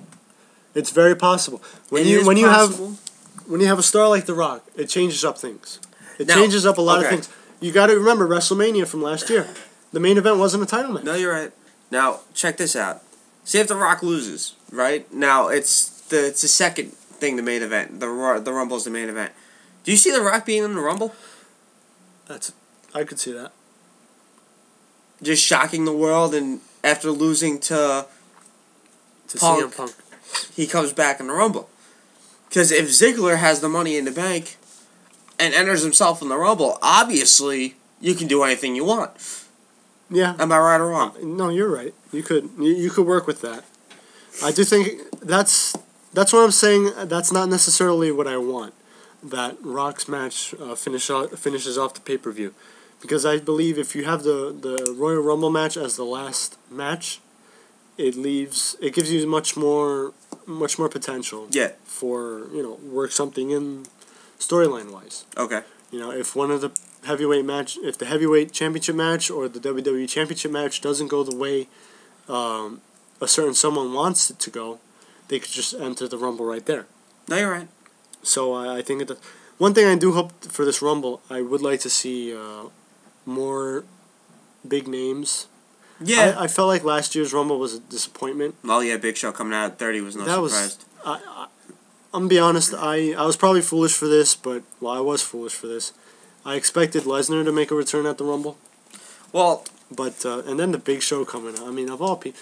Again, I have nothing against the Big Show. Well, now we can't, because he's a World Heavyweight title. Yeah. So we don't know who's going to be 30.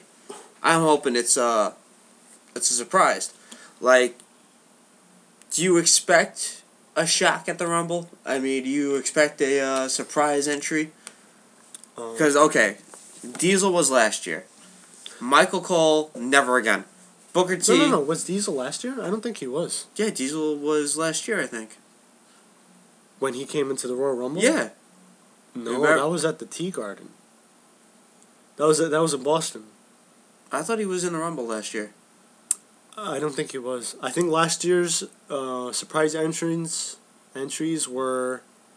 Gosh, I don't even remember who they were. But I'm pretty sure Diesel was 2 years ago. Because when he returned, I wasn't watching. I didn't see the Royal Rumble Diesel returned at. Okay. But if you could double check that, that'd be great. I will. But I would like a big name. But I don't see a big name returning and then being in the title match. I don't see how... I mean, it's just so obvious that the WWE Championship match is going to revolve around The Rock. And it might be Cena and or Punk. And you don't know what they're going to do right now. Or maybe you do. You probably, it's all speculation right now. It was last year, 2011. 2 years ago. 2 years ago. Sorry, 2012. All right. No, I get it. I know what you mean. But I was sure it wasn't last year. Okay. Because last year there was nobody who I went nuts for. I know I would have gone nuts for Diesel because I did. Wasn't that Booker T, Michael Cole, and all of them? No. Booker T, I believe, returned the same year as Kevin Nash. Oh, okay. Last year, yeah, it was the announcers. Stupid. The announcers. The announcers. Like, really, all three of them, too. I know. All three of them. I could see Booker T. You take off the headset, can you dig it or whatever, and he goes in and he does his thing. I like that. Okay. But Michael Cole in the Royal Rumble, Jerry again.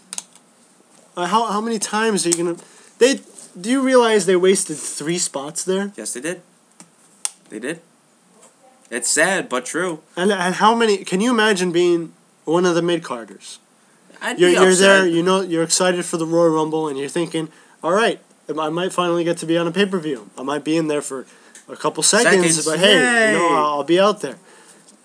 And then someone will come up to you and say, oh no, you're not in the Royal Rumble. What? Are you kidding? Really? I said, no, just... So then you go backstage into your locker room, or you go home, you watch the pay-per-view, and you see all 3 announcers I'd be pissed. Get into the Royal Rumble. I can't even imagine that. I'd be pissed. Even though you're still getting paid, I'd still be pissed. There's some mid-carders that don't show up on TV and get paid. Right. Don't you love that?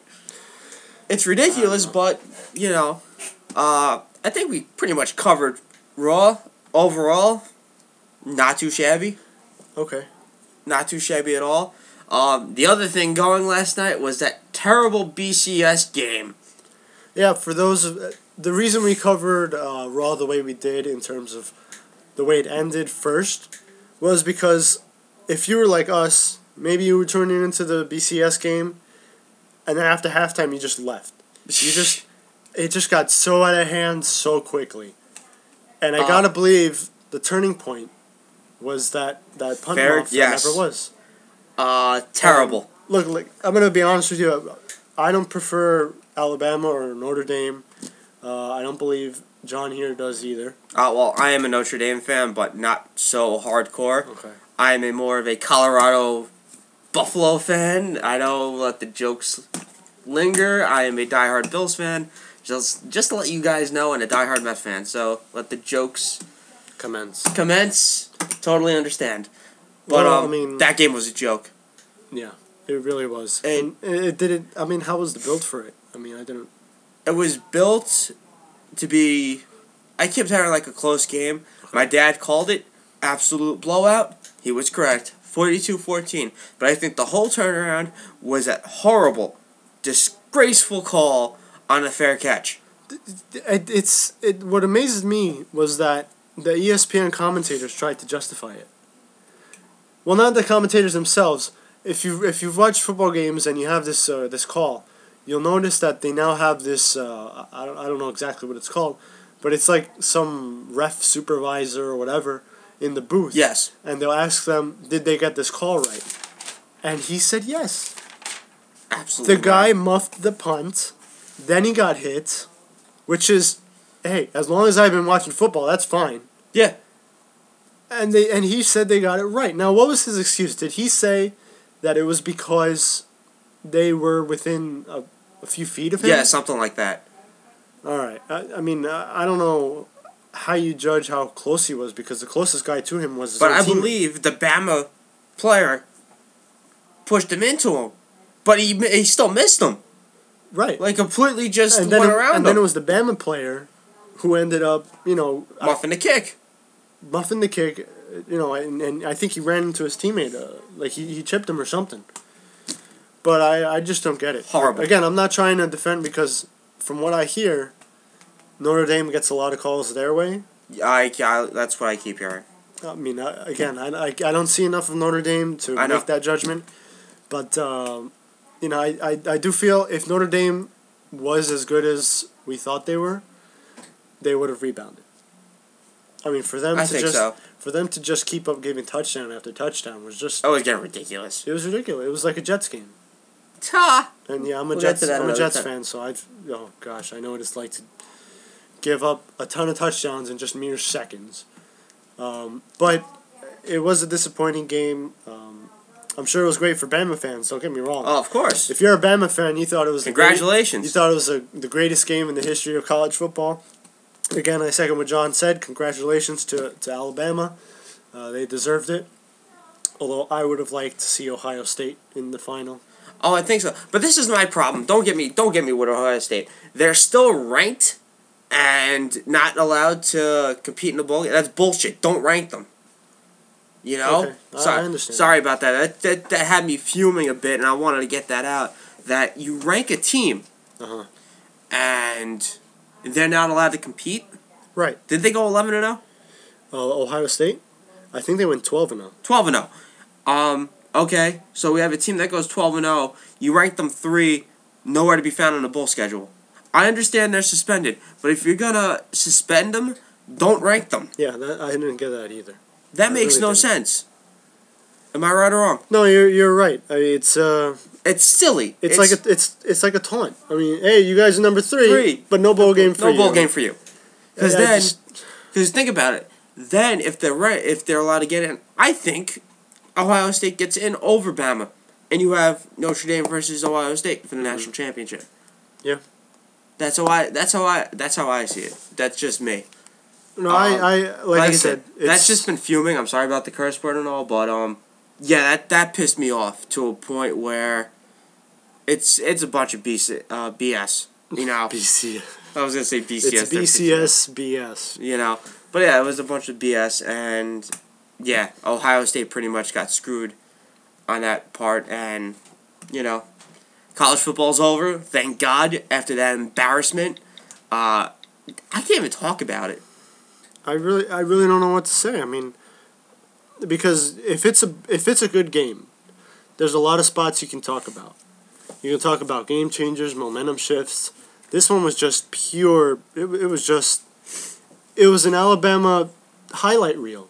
Yeah, That's what it was. that's what it was. It was just they owned that game from start to finish. I mean, yeah, you had Notre Dame scored 2 touchdowns. Those helped out, right? Yeah. I mean, whatever. But, yeah, very disappointing showing by Notre Dame. But I guess, there is potential for next year. I think so. You're right. You're right. Well, it matters how, I don't know how long Ohio State's suspension is. Mm-hmm. So until I find that out, I think Bama will be 1. Yeah. Notre Dame 2. I don't think anything will change on that part. It just pretty much showed Bama's number 1. Yeah. And congrats to Nick Saban again. Can't say anything. Like I said, just second year in a row. Yeah. Right? Congratulations. That's all. That's pretty much all I have to say about that. In basketball news, Well, and just for a small note, Ohio State did post on their Facebook page, I guess a little dig at the suspension they were given. They posted a picture. That's what we do. Has them standing over players from other teams, unbeaten, 12-0, and we'll leave it at that. So, take that however you want to. But I'd be upset. You're 12-0 and not in a bowl champion. Come on. Yeah.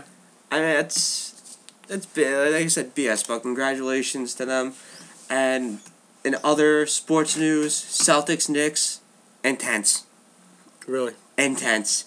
Even though they lost 102-96, Melo with another 20, Chandler 13, Smith 24, Stoudemire 13.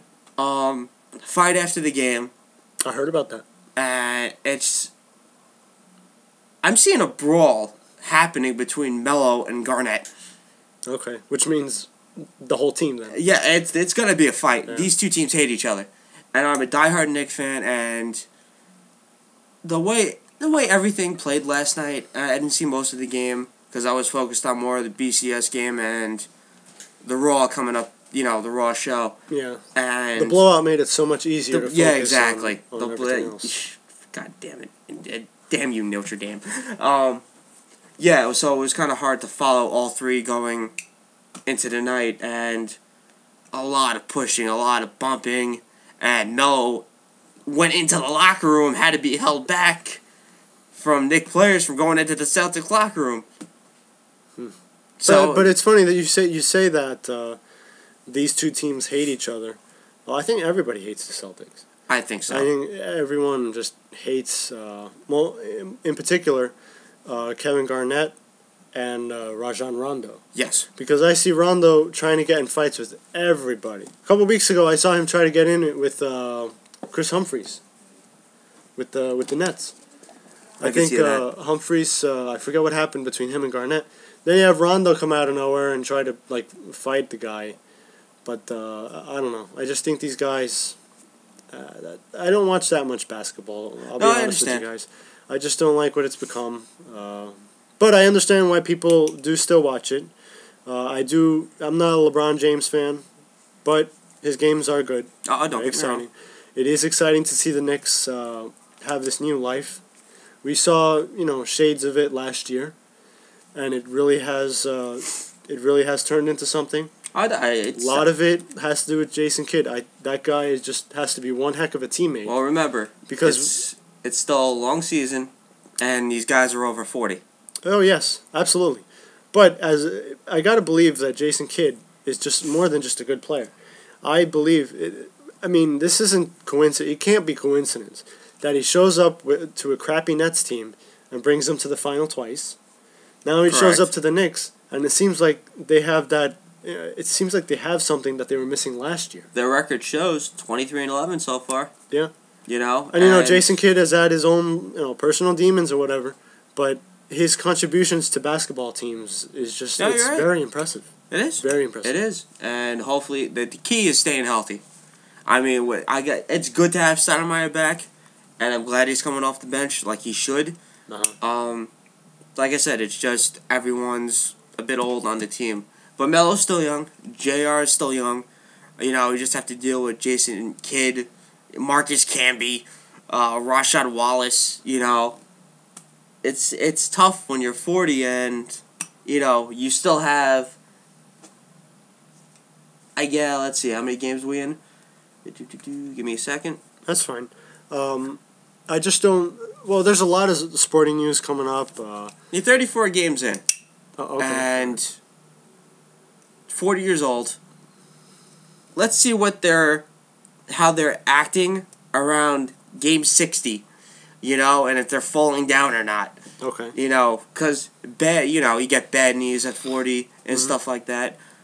I think it's going to be tough for the Knicks to go down the road with these 40-year-old guys. Right. I like it. They're playing great now. Doesn't the Celtics have a few old Yes, players too? same thing. Same thing. They're getting right? old too. And if I'm not mistaken, even the Lakers are starting to get old.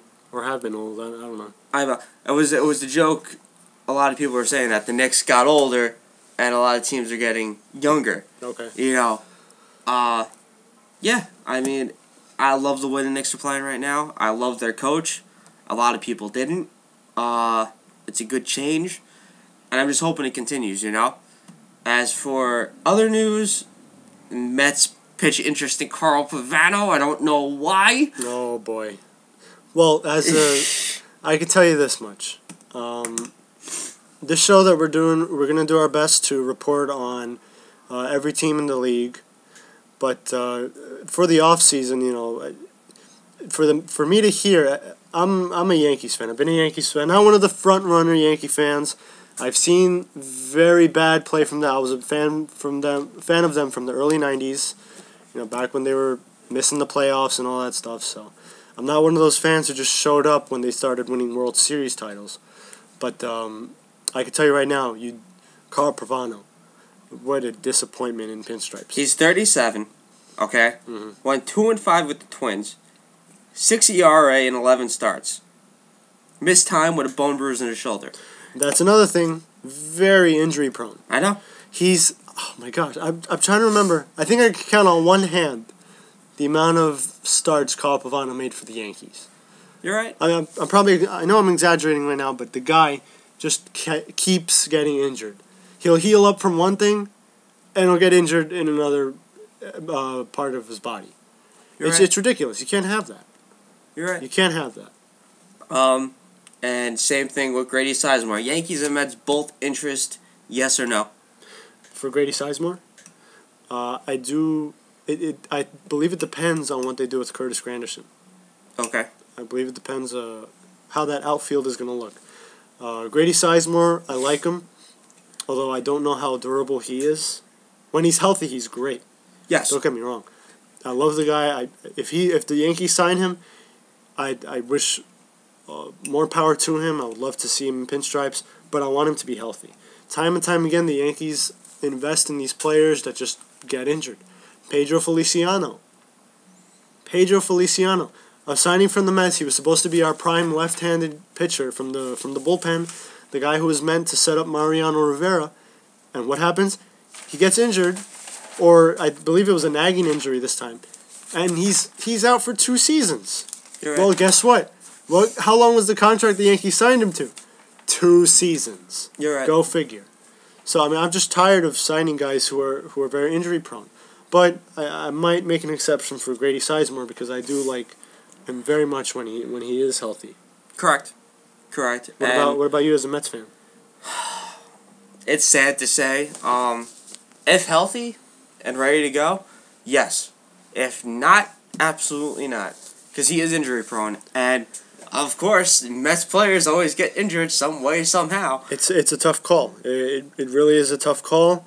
You don't know if you want to take that risk. But, I mean, I do like Grady Sizemore. I have seen him. I've watched him. His days with the Indians, very impressive. Until he started getting hurt. I really don't know. I guess it's ultimately up to the Yanks if they want to take that gamble. Yeah. They can usually afford to take the gamble. So I would bet that you will see Grady Sizemore in pinstripes. That's an interesting call. It matters how much you want for it. It matters how much he wants. If he wants a big loaded paycheck, which I don't think he's going to get, right? I don't think anyone's going to sign him. Probably not. And the Mets can't afford anything right now. I mean, they took a $700 million loan out a couple of weeks ago, so that's the Mets for you. On the football news, the Saturday and Sunday night games, one word describes them all. Terrible. Now, again, this isn't a dig at the teams. It's just the games themselves. I guess the last few years we've been spoiled with very good playoff games. And this opening wild card weekend was it was awful, with the exception of the last game. You're right. The Redskins Seahawks game was it was enjoyable to a point. All right. When here's what surprised me though. When the Redskins scored the second touchdown, I said, "Oh boy, here's another blowout. Another blowout's coming." It's over. But then the Seahawks bared down, and the Skins couldn't score again. And I'm saying, hey, I guess this game does have potential, because I said to you, this is the one game that has potential. And I truly believed that. And just to review the other games, okay. Cincinnati and Houston. Since he couldn't get the ball in the fucking end zone, sorry, once again, that was their problem. They couldn't get the ball in the end zone. That's the way that's how I saw it. And I was getting pissed, because I like to see Cincinnati get the ball in the end zone. And once again, so sorry about that, but yeah, it just pissed me off to a point where I was saying the F word so many times that it's getting ridiculous. Get the ball in the end zone. Field goals don't win games. Am I correct, sir? Absolutely. Well, field goals don't win games. I have seen, as a Jets fan, I have seen field goals win games or lose games. Oh, you're right. Depending on which side you're on. Years ago, the reason I, as a Jets fan, say that I can say that field goals do win games is because I remember one game against the Steelers years ago. They did nothing but kick field goals, and we lost. You're right. We lost. I think the final score was, what was it? It was like 15 or 18-7 or something. No, you're right.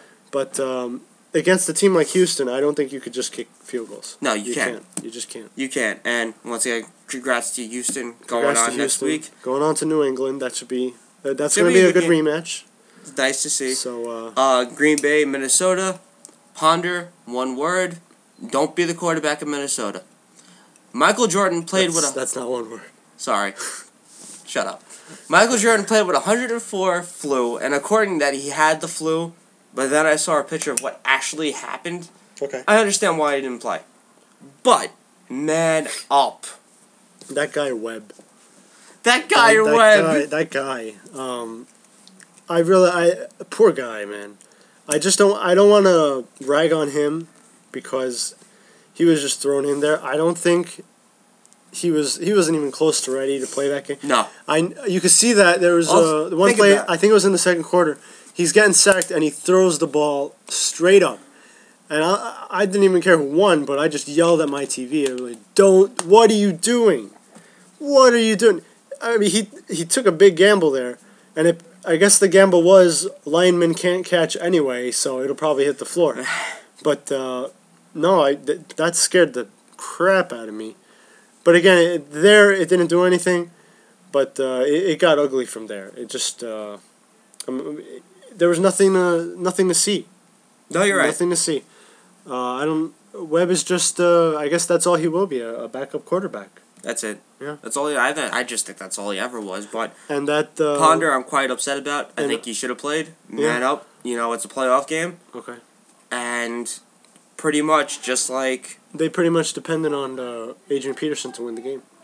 And Green Bay said, "Try to run on us again." Yeah. And they stopped it. They showed up this time. Yeah. They showed up. And it's much easier when you know what the Vikings are going to do. Yep. I mean, when you have your backup in there. 24-10 was that final. Sunday's games, Indy and Baltimore. One word to the offensive coordinator: man up. Same thing with him. You're in a playoff game, and all of a sudden you get sick. Hello, mind whatever. There's a flu going around, okay? I'm sick. Everyone else is sick. Obviously, you caught the flu, and I'm sick and tired of hearing excuses, but you put in a guy who doesn't even... I guess it was first game off it, like, being the coordinator, and he's called awful plays. Awful. And I was sick. I was just done. And I wanted the Colts to win. Well, let's remember this. A lot of people didn't hear about that, so that might be news to a lot of people about the offensive coordinator being sick. That is something that you don't often hear. I mean, whoever reports about the coach being sick and not sure, unless it's something serious like head coach's cancer situation. But I guess the reason most people haven't heard about what went on with that is because the big story was about Ray Lewis. Yes. The week leading up to the game announces he's going to retire at the end of this year. I believe this was his last game in Baltimore. And they made a big deal about it again. That was the big story. And yeah, I guess it's fitting that they won. So, there was one more game that week. Seattle and Washington. Seattle and Washington. Like I was saying, it was, I would say, the best game of the four. And I thought it was the most promising game from the beginning because I like to see new stars. I like to see new people in the playoffs. I tell you what, the last few Super Bowls, it's been going on for a few years now, more than 5 years. All the AFC ever gets, all we ever see in the playoffs in the Super Bowl from the AFC is a team led by Tom Brady, by Peyton Manning, or by Ben Roethlisberger. One of them's not there. It won't be Ben Roethlisberger this year. Yay! But it could very well be Tom Brady or Peyton Manning again. I don't want them there, except I could make an exception for Peyton Manning because this year, this comeback has been nice. Yes, it has been. It's been a very good story, and it's with a new team. Yep. So I can make an exception for that. The reason I did enjoy, like I said, this game... To give this thing to the Colts. It'd be nice to see him win a Super Bowl. Just be like, yeah, didn't trust me. Told you I could do it. Just did it for another team. But Andrew Luck, I love him. He's got a good future. He's got a good future ahead of him. Great future. I just think they have to fix the little things in Indy, and I think they'll be fine. Yeah, I tell you what, for a rebuilding year, this was phenomenal. Yeah, it was amazing. I don't think anyone predicted 5. That's impressive. Unreal. But again, this was a very good year for rookies. I gotta say, rookie quarterbacks really showed up this year. Russell Wilson. RG3 and Russell Wilson. Andrew Luck. Both playing their heart outs in that game. Correct. Everyone goes out and says RG3. He's playing with an injury. He's really showing up. He's manning up. That's an important thing for you. Man up, play the game. And unfortunately, he paid the price. Yeah. You hate to see that, but that shows you how much his teammates got to respect him. I'm not saying go out there with a torn ACL and play. Well, absolutely no. If you have a bump or bruise, play. Don't be a sissy. Okay. Sorry to say that word. I'm not trying to I'm not trying to curse on the air, but it's don't be a sissy. Man up. Right. Another thing, but my point here is everyone points out how hard RG3 played.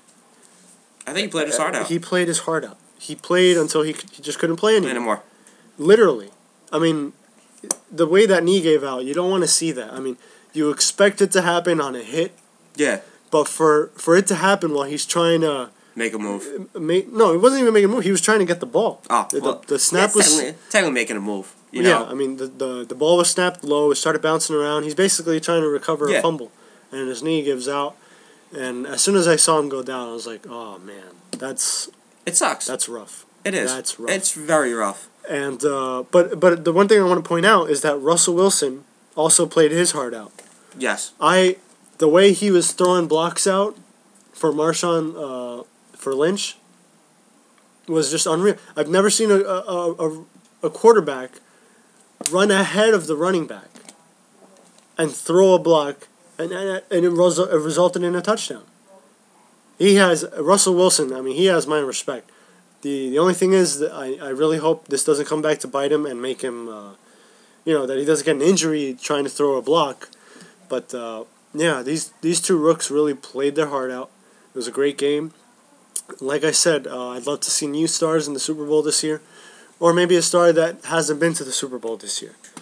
That's something I would like to see. That'd be nice. And his final stats for the game were 15 out of 26, 187 yards, 1 touchdown, not 1 interception. Marshawn Lynch, 20 carries, 132, 1 touchdown. One word, damn you, Marshawn Lynch. You couldn't do this when you were in Buffalo? Yes. Yeah. John is a Bills fan. Die hard. I myself have been a Jets fan. I go to bed every night, wondering why. Why am I a Jets fan? I could just. And to add one more stat, Russell Wilson 8 carries, 67 yards. averaged more yards than Marshawn Lynch. 8.4 carries. Wow. But that just goes to show you, these two quarterbacks are willing to just put it all on the line. Because look, Russell Wilson knows he can get hurt throwing a block. Yeah. But he does it anyway. That's how you're supposed to be. You gotta wonder if the coaching staff has like some kind of a heart attack every time he throws a block. I would too. You know, if I was a Seahawks fan, but you gotta respect that. I mean, you don't see that from veterans anymore. No, you're right. We have 5 minutes. Just one quick note. Would you see Tom Brady throwing out a block? Tom Brady does. The refs won't even let him get hit. You touch Tom Brady, it's a flag. They invent rules for Tom Brady. I don't see him throwing a block. I mean, maybe he has. I'm sure he has at some point, but not to the point that Russell Wilson was doing. Russell Wilson was running his heart out to catch up to Marshawn Lynch and run past him and block a guy in front of him. Tom Brady's not going to do that. No, absolutely not. He's the golden boy. Come on. Boy, that sounds very familiar. The golden child. Basically. I mean, but no, I really did enjoy that. I really did enjoy seeing two quarterbacks put it all on the line, genuinely want to win the game. And then just whenever something goes wrong, they just go back out there and they do try to do a better job. That's all you can ask for. Very quickly, Baltimore, Denver, Green Bay, Frisco, Seattle, Atlanta. Well, say San Francisco, because I have heard that people in San Francisco might not like the term Frisco. San Francisco, Seattle, Atlanta, Houston, New England. We'll talk about that more during the week. We will. We'll have our picks, and should be interesting. Should be an interesting wild card week, divisional week. Divisional week. Very good games. I love them all. I'm looking very forward to the AFC games. Well, all of them, to be honest. I'm gonna be honest, but I'm really looking forward to the AFC games. I do have one problem. I think the Green Bay game should be Sunday, and the Falcon game should be on Saturday. Why so? I think Green Bay and Frisco is more of a Sunday game. Okay. But I understand it's prime time on Fox, so at least you got the prime time game right. Yeah, but you have to deal with Joe Buck, so. Yeah, I know. Whoop-de-doo. I'm looking forward to Denver and Baltimore. Yeah. Because I'm telling you right now, it's Peyton Manning's comeback story versus Ray Lewis's career. Yeah, it's one of them's gonna end. Yeah, one of them's gonna end, and it stinks it's gonna happen. But and the other one, if it's 14-0 New England in the first quarter, the game's over. Yeah, I'm just turning it off. But we'll talk about that more during the week. Tomorrow we have Rob coming in. He will discuss NXT. He watches it. We have to start watching it because it's future stars, you know, and yeah, I actually can't wait for him to talk about it because I've watched it. And you can watch it on YouTube, I believe, if you look it up and maybe Daily Motion. If you search for it, you can find it. I've seen a couple matches. They're not bad. But yeah, he'll be here tomorrow. We'll have more wrestling talk. Obviously, the SmackDown spoilers will be, if you don't want to hear that part, we'll tell you what to skip and not. Rock returns tonight on SmackDown. I think that's about it. That's about it. Again, we'll have Rob discussing NXT tomorrow. For those of you who want the SmackDown spoilers, tune in when you can. And it's been fun. Just a quick note. Nets, Sixers, 7 on the Yes channel. And Lakers and Rockets at 8. Yeah, tune in if you want. Be my guest. Don't care. Don't care for the games. But yeah, not much going on tonight. Everything's quiet. And, yeah, I think that'll about wrap up this show. I'm John. This is Ant. And we hope to talk to you guys again. So. And one quick note, leave comments, leave questions if you want. And suggestions. And suggestions. If you want to hear something else about the show, let us know. And, we're out. We'll see you tomorrow. Bye, guys.